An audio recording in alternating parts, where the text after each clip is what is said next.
Hello, everyone, and welcome back to another edition of Addiction Solutions with Roselle. So glad that you could join us today for this show. And today, like I promised you last week, we're going to be dealing with financials and addiction.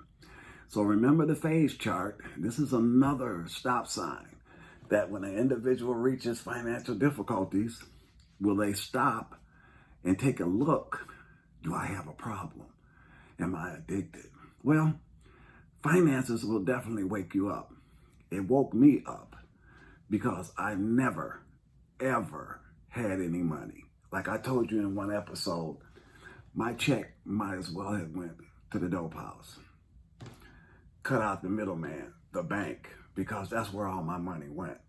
It had got to the point where I refused to pay rent. I didn't have a car.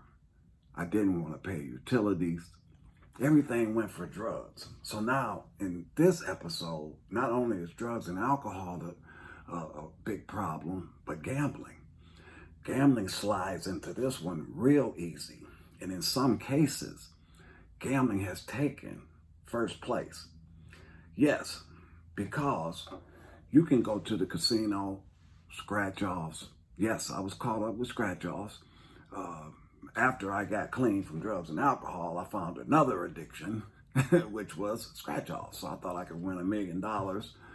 And in the meantime, you lose everything you have trying to win that $1 million, which you never win.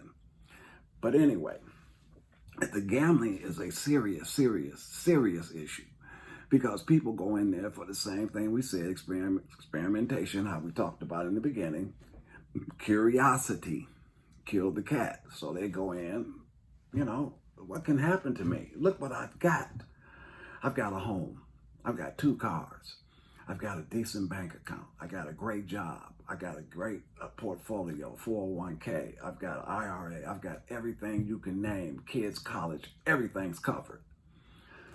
Go in there, man. What? Drop $50. But I like the excitement. My bills are paid. Everybody loves me. Nobody would ever dream of me being broke. So I go back. Lose $100. So we'll switch gears to the drugs. Alcohol is much cheaper than narcotics. Nevertheless, alcohol does its damage too.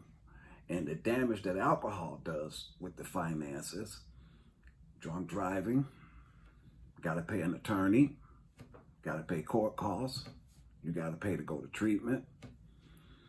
Wow, it gets really expensive. On the drug side, doctors now are that easy to give up pills, give up medication. But back in the day, they were the biggest, the biggest criminals because they were giving out prescriptions like candy. And people were going to the pharmacies, cashing these prescriptions in, getting the pills, selling them, getting the money to buy heroin or other drugs. Nevertheless, they put a stop to that. I told you in another episode, when they put those computers in, now doctors know that you've got a prescription. So switching it back, I'm going to all 3. Switching it back now to the casino, $200. I lost $400. I won $75. So now they're reeling me in. I'm not all the way hooked. The hook's in my mouth, but I'm not all the way in. But anyway, I lose $500. Oh man, look, I got enough money to last me for the rest of my life. So I think.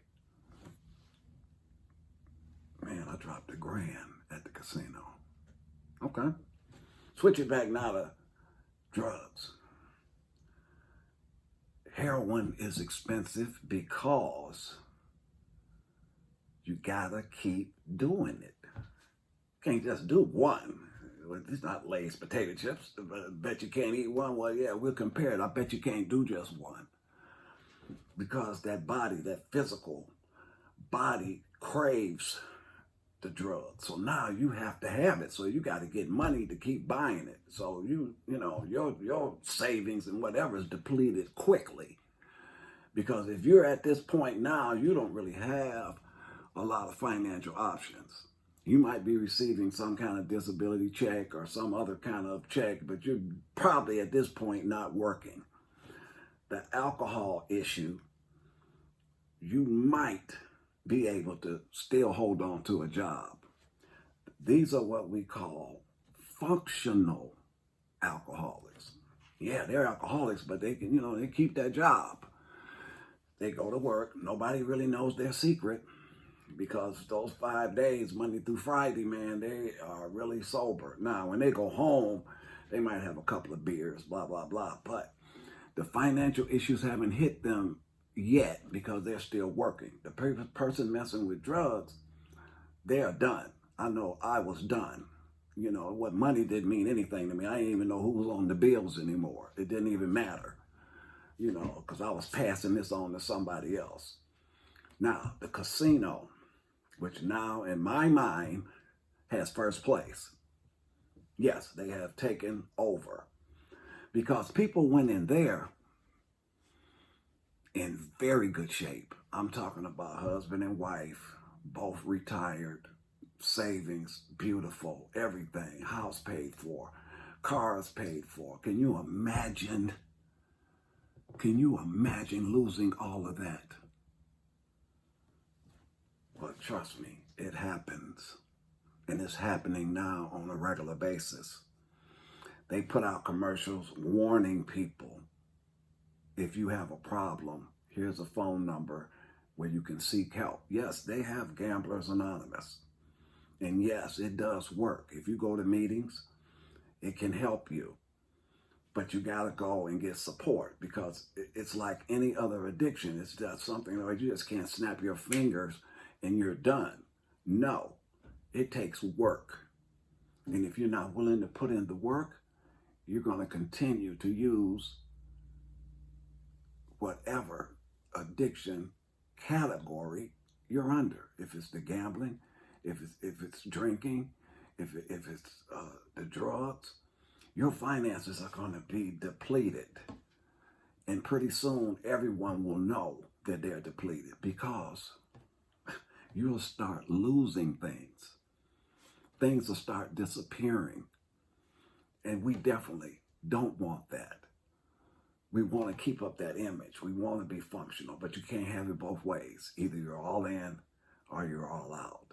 So I'm going to leave it there. Be sure, go to Addiction Solutions with Roselle, type in Addiction Solutions with Roselle on YouTube and subscribe to the channel. It's free.